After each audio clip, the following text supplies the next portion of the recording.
ఈపీఎఫ్ఓలో అధిక పెన్షన్ కోసం దరఖాస్తు చేసుకున్న వారికి అదనపు టెన్షన్ అయితే పట్టుకుందండి.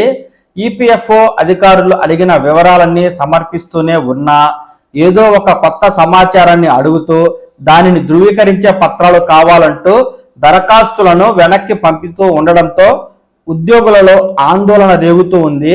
ఇలా ఇబ్బంది పడుతున్న వారిలో ప్రభుత్వ రంగ సంస్థలకు చెందిన ఉద్యోగులే ఎక్కువగా ఉండడం గమనార్హం.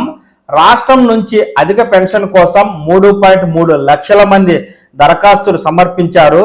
అందులో ఇప్పటి వరకు 10% కూడా పరిష్కారం కాని పరిస్థితి. మెజారిటీ దరఖాస్తులు పరిశీలన దశలోనే ఉండిపోయాయి. అడిగిన వివరాలు సమాచారం అందజేసే వరకు దరఖాస్తుల పరిశీలన ముందుకు సాగదని అధికారులు చెప్తుండడంతో దరఖాస్తుదారులు తలలు పట్టుకుంటున్నారు. ఈపీఎఫ్ఓ అధిక పెన్షన్ కోసం దరఖాస్తులు స్వీకరించి 2 ఏళ్లు పూర్తయింది. త్వరగా ప్రక్రియ పూర్తి చేయాలని కేంద్ర ప్రభుత్వం ఆదేశించడంతో అధికారులు దరఖాస్తుల పరిశీలన వేగవంతం చేశారు. నోటీసులు జారీ చేస్తూ పూర్తి వివరాలను సమర్పించాలని కోరుతూ ఉన్నారు. దాదాపుగా దరఖాస్తు చేసుకున్న వారందరికీ అధికారులు నోటీసులు అయితే జారీ చేయడం గమనార్హం.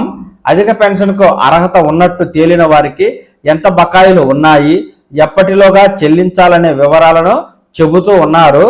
అధిక పెన్షన్ కోసం దేశవ్యాప్తంగా 17.49 లక్షల మంది దరఖాస్తులు చేసుకున్నారు. అందులో 3.1 లక్షల మంది దరఖాస్తులకు సంబంధించి పూర్తి స్థాయి సమాచారాన్ని సంస్థల యాజమాన్యాలు సమర్పించలేదు. మరో 4.66 లక్షల మంది దరఖాస్తులకు సంబంధించి అదనపు సమాచారం స్పష్టత కోరుతూ అధికారులు తిప్పి పంపారు. చాలా వరకు దరఖాస్తుదారులు ఆ వివరాలను సమర్పించారు. ఈ క్రమంలో మరోమారు ఈపీఎఫ్ఓ నుంచి నోటీసులు వస్తూ ఉన్నాయి. కేంద్ర రాష్ట్ర ప్రభుత్వ రంగ సంస్థల్లోని ఉద్యోగులే ఇందులో అధికంగా ఉన్నారు. అధిక పెన్షన్కు సంబంధించి ఆప్షన్ పత్రం, చెల్లింపులకు సంబంధించిన పత్రాలు, వివిధ కేటగిరీల ధ్రువపత్రాలు ఇవ్వాలని ఈపీఎఫ్ఓ అధికారులు అడుగుతూ ఉన్నారు. 2-3 దశాబ్దాల క్రితం నాటి పత్రాలను అడగడంపై దరఖాస్తుదారులు ఆందోళన వ్యక్తం చేస్తున్నారు. ప్రభుత్వ రంగ సంస్థల్లో పనిచేస్తున్న అధికారులకే ఇలాంటి అభ్యంతరాలు పెట్టడం ఏమిటని మండిపడుతూ ఉన్నారు.